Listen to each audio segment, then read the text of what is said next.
चलते चलते यूं ही रुक जाता हूँ मैं, बैठे बैठे कहीं खो जाता हूँ मैं, कहते कहते ही चुप हो जाता हूँ मैं। क्या यही प्यार है या फिर प्यार एक एग्रीमेंट है? हमने वो गाना सुना है ना, एक पप्पी में प्यार का एग्रीमेंट हो गया, दिल तुम्हारा आशिक परमानेंट हो गया। क्या किसी को देखकर प्यार को समझा जा सकता है? जैसा कि हमने सुना है, तुझे देखा तो ये जाना सनम, प्यार होता है दीवाना सनम, अब यहाँ से कहाँ जाएं हम, तेरी बाहों में मर जाएं हम। या फिर किसी से बहुत ज्यादा मिलने से जो होता है उसे हम प्यार कहते हैं। हमने वो गाना सुना है ना, मिलने से डरता है दिल, इकरार ना हो जाए, ना मिलो हमसे ज्यादा कहीं प्यार ना हो जाए। क्या ये सब प्यार है या फिर प्यार कुछ और है? दोस्तों, मैं मानता हूँ कि प्यार एक पवित्र भावना का नाम है जो कि एक इंसान के मन में दूसरे इंसान के प्रति जन्म लेती है। अगर ये माता पिता के साथ हो तो स्नेह बन जाती है, भाई बहन के साथ हो तो खुशी बन जाती है, बच्चों के साथ हो तो ममता बन जाती है, गरीबों के साथ हो तो दया बन जाती है, काम के साथ हो तो पूजा बन जाती है, गुरु के साथ हो तो सम्मान बन जाती है, भगवान के साथ हो तो श्रद्धा बन जाती है, और अगर जीवन साथी के साथ हो तो जिंदगी बन जाती है। दोस्तों, प्यार एक ऐसा वर्ड है ना जिसका बहुत मिसयूज किया गया है। जैसे ही प्यार का ख्याल हमारे मन में आता है तो हम रोमांटिक लव के बारे में सोचने लगते हैं, जो कि हम सिनेमा या फिर टीवी सीरियल में देखते हैं। लेकिन प्यार एक ऐसा शब्द है जिसे कभी भी परिभाषित नहीं किया जा सकता। प्यार को सिर्फ समझा जा सकता है और अनुभव किया जा सकता है दिल की गहराइयों से। अगर प्यार की बात हो रही है तो मैं सबसे पहले आपको एक कहानी सुनाता हूँ। संदीप नाम का एक लड़का एक बड़ी सी कॉर्पोरेट कंपनी में एक जॉब करता था। उसके ऑफिस के ठीक सामने एक बूढ़ी अम्मा फल बेचती थी। शाम के समय जब संदीप ऑफिस से घर जाता था तो वो जाते समय उस बूढ़ी अम्मा के पास जाकर संतरे खरीदता था, और ये उसका रोज का रूटीन था। संदीप उस बूढ़ी अम्मा से रोज संतरे खरीदता था, उसे पैसे दे देता था, और उसके बाद वो एक काम रोज करता था। वो अपने बैग से एक संतरे को निकालता था, छिलके को छीलता था और एक स्लाइस अपने मुंह में लेकर उस बूढ़ी अम्मा से कहता था कि क्या अम्मा, ये तुम कैसा संतरा बेचती हो, एकदम से खट्टा है ये संतरा। तो वो बूढ़ी अम्मा कहती थी कि नहीं बेटा, ये संतरा खट्टा नहीं है। इस पर संदीप वो संतरा बूढ़ी अम्मा के हाथ में दे देता था और कहता था कि अम्मा तुम खाकर देखो इस संतरे को, बहुत ही खट्टा है, मैं नहीं खाऊंगा। और ये कहकर वहां से चला जाता था। संदीप का ना ये डेली का रूटीन था। डेली वो संतरा खरीदता था, एक स्लाइस अपने मुंह में डालता था और फिर वो संतरा उस अम्मा के हाथ में देकर कहता था कि अम्मा तुम ही खा लो, ये संतरा ठीक नहीं है, अच्छा नहीं है, बहुत ही खट्टा है। एक दिन संदीप अपने 8 साल के बेटे को लेकर उस बूढ़ी अम्मा के पास जाता है संतरे खरीदने के लिए। संदीप रोज की तरह वही काम करता है, एक स्लाइस अपने मुंह में डालता है, फिर बूढ़ी अम्मा को वो संतरा देकर कहता है कि अम्मा ये बहुत ही खट्टा है, तुम ही खा लो। घर वापस आने के बाद संदीप का बेटा उनसे कहता है कि पापा, संतरा तो बहुत मीठा है, आपने बूढ़ी अम्मा से ऐसा क्यों कहा? इस पर संदीप कहता है कि बेटा, मुझे पता है कि वो संतरा बहुत ही मीठा है, लेकिन वो जो बूढ़ी अम्मा है ना, वो संतरे बेचती तो है, लेकिन मुझे लगता है कि वो कभी खाती नहीं होगी, और इसी कारण से मुझे रोज ये नाटक करना पड़ता है ताकि किसी तरह से उस अम्मा को एक संतरा खिला सकूं। अब फ्रूट्स बेचने वाली उस अम्मा के बगल में एक आदमी सब्जी बेचता था। उसने एक दिन उस बूढ़ी अम्मा से पूछ दिया कि कौन है ये आदमी, रोज ये ड्रामा करता है, तुम्हारे संतरे को खट्टा कहता है, फिर भी मैं देखता हूँ कि संतरे को नापते समय रोज तुम उसे 2 से 3 संतरे ज्यादा दे देती हो। उस आदमी के इस बात पर बूढ़ी अम्मा कहती है कि ये आदमी रोज ड्रामा सिर्फ इसीलिए करता है ताकि उसके हिस्से का एक संतरा मैं खा सकूं, और उसे लगता है कि उसके इस भावना को मैं नहीं समझती हूँ। मैं उसे ज्यादा संतरे नहीं देती हूँ, लेकिन उसके दिल में मेरे प्रति जो दया और प्यार है ना, उसके कारण जब भी मैं उसके लिए संतरे नापती हूँ तो उसके प्यार की वजह से तराजू थोड़ी सी उसकी तरफ झुक जाती है। दोस्तों, कैसी लगी आपको ये कहानी? क्या कुछ समझ में आया कि प्यार क्या होता है? हम किसी भी चीज को या फिर किसी भी इंसान को देखते हैं और उसके प्रति आकर्षित हो जाते हैं, अटैच्ड हो जाते हैं, फिर हम उसके बारे में सोचने लगते हैं और हमें लगने लगता है कि हमें प्यार हो गया है। फिर जब हम उस इंसान से मिलते हैं तो ये हम उम्मीद करने लगते हैं कि वो भी मेरे ही बारे में सोचे, और इसे हम प्यार का नाम देते हैं। लेकिन क्या ये प्यार है? दोस्तों, प्यार, लव एक निस्वार्थ भावना का नाम है, ये कोई एग्रीमेंट नहीं है। और जैसा कि मैंने वीडियो के शुरू में ही कहा कि ये एक ऐसा शब्द है जिसे परिभाषित नहीं किया जा सकता है। अब मैं आपको रामायण की एक घटना सुनाता हूँ जिससे कि शायद हम समझ पाए कि प्यार क्या होता है। रामायण में जब भगवान राम 14 वर्ष के लिए वनवास चले जाते हैं और जब इसके बारे में भरत को पता चलता है तो वो सब कुछ छोड़कर राम से मिलने वनवास पहुंच जाते हैं और भगवान राम से वापस चलने के लिए जिद करने लगते हैं। वो राम को पूरी तरह से धर्म संकट में डाल देते हैं क्योंकि उनके एक तरफ था पिता का वचन और दूसरे तरफ भाई का प्रेम। भरत का प्रेम निस्वार्थ था, निश्चल था, लेकिन बावजूद इसके वो प्रेम को समझ नहीं पाया। वो भगवान राम को वापस चलने के लिए जिद करते रहे, उन्हें मजबूर करते रहे और इस तरह से भगवान राम पूरी तरह से धर्म संकट में पड़ गए। तो फिर सब लोगों ने एक मत से फैसले को राजा जनक पर छोड़ दिया और उनसे कहा गया कि धर्म संकट की इस घड़ी में क्या करना चाहिए, आप ही बताइए। तब राजा जनक उन्हें प्रेम के बारे में समझाते हैं। राजा जनक कहते हैं कि प्रेम एक ऐसी दिव्य नीति है जिस पर कि धर्म का भी कोई बंधन नहीं है। प्रेम के सामने विधाता भी अपने सृष्टि के सारे नियम को तोड़कर अपने भक्त की आन रखने पर मजबूर हो जाते हैं, लेकिन प्रेम निस्वार्थ होना चाहिए और जब प्रेम निस्वार्थ होता है तो वो कुछ नहीं मांगता। भरत का प्रेम निस्वार्थ था, निश्चल था, लेकिन फिर भी वो अपने कर्म के बारे में सोच रहे थे और भगवान राम को मजबूर कर रहे थे और धर्म संकट में डाल रहे थे। तो यहाँ पर राजा जनक कहते हैं कि भरत, तुम्हारे प्रेम की जीत हुई, लेकिन प्रेम का भी एक विधान है। राजा जनक कहते हैं कि प्रेम की असली शक्ति उसके निस्वार्थ होने में है और जब प्रेम निस्वार्थ होता है तो वो कुछ नहीं मांगता। अगर तुम अपने भाई से सच्चे प्रेम करते हो तो उन्हीं से पूछो कि उनकी खुशी किस में है और वो जो कहें वही काम करो। इससे भरत को समझ में आता है कि असली प्रेम क्या है। उन्हें ये समझ में आता है कि असली प्रेम खुद की नहीं बल्कि दूसरों की खुशी में है। हम जब किसी से सच्चा प्रेम करते हैं ना, तो हम इस बात का ध्यान रखते हैं कि उनकी खुशी किस चीज में है। जब मैंने रामायण का ये एपिसोड देखा ना, तो मैं सचमुच में अंदर तक हिल गया। मैं आपको वीडियो के कुछ क्लिप दिखाता हूँ, आप देखिए। मैं भी इसी पर्णकुटी के सामने कुशा बिछाकर अन्न जल ग्रहण किए बिना तब तक बैठा रहूंगा जब तक इसका निर्णय नहीं हो जाता कि श्री राम को भरत प्यारा है या नहीं। नहीं तो इन्हीं चरणों में प्राण दे दूंगा। नहीं नहीं भरत, नहीं। प्रेम की असली शक्ति उसके निस्वार्थ होने में है और जब प्रेम निस्वार्थ होता है तब वो कुछ नहीं मांगता। यदि तुम सच्चे भक्त हो तो श्री राम के चरणों में बैठकर उन्हीं से पूछो कि उनकी प्रसन्नता किस में है। क्या आपको कुछ समझ में आया कि प्यार क्या होता है? जरा आप सोचो कि क्या एक माँ को अपने बच्चे से प्यार करना पड़ता है? क्या इस दुनिया का कोई भी शब्द पिता और उनके बच्चे के प्रेम को परिभाषित कर सकता है?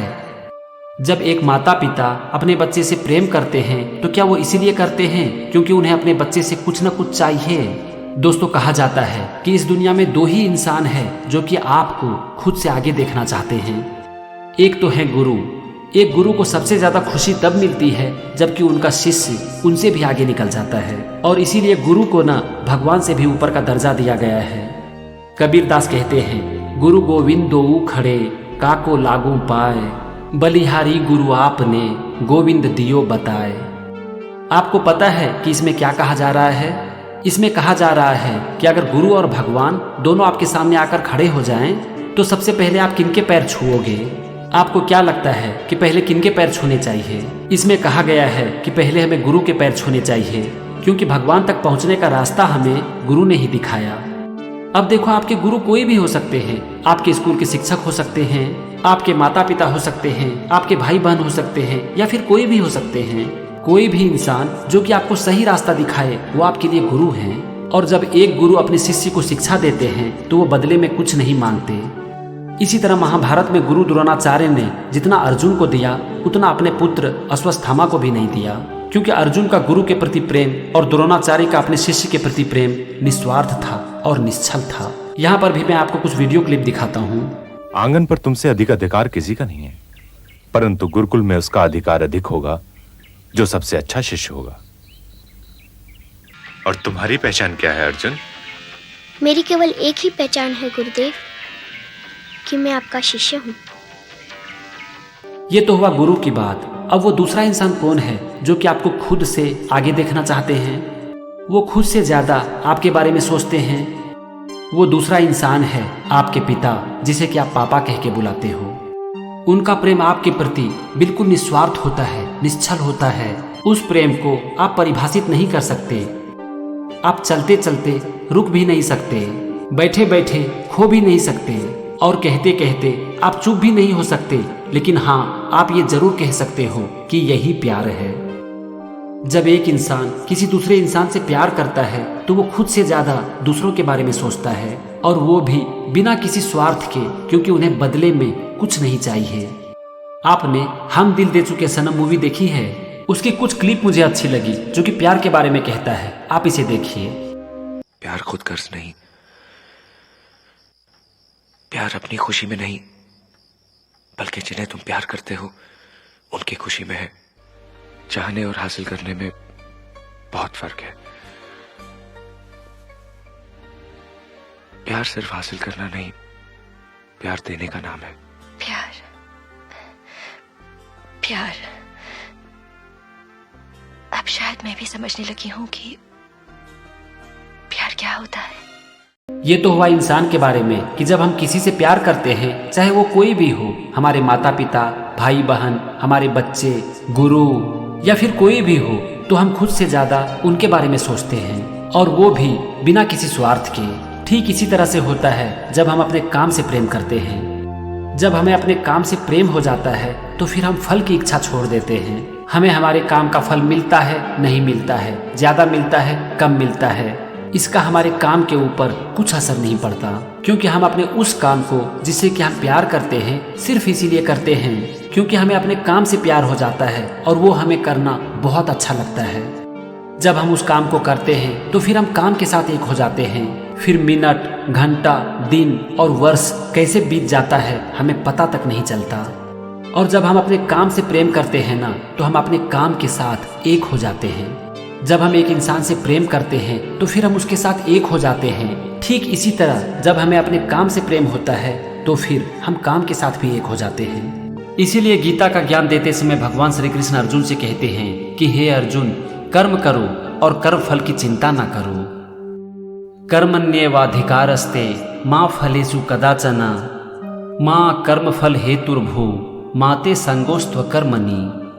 अगर आप श्रीमद् भगवद गीता पढ़ोगे ना तो आपको पता चल जाएगा कि भगवान श्री कृष्ण बार बार अर्जुन से कह रहे हैं कि हे अर्जुन, कर्म करो, निष्काम कर्म करो, निस्वार्थ होकर काम करो और कर्म फल की इच्छा ना रखो। दोस्तों, ये तभी संभव है जबकि आप अपने काम से प्रेम करो।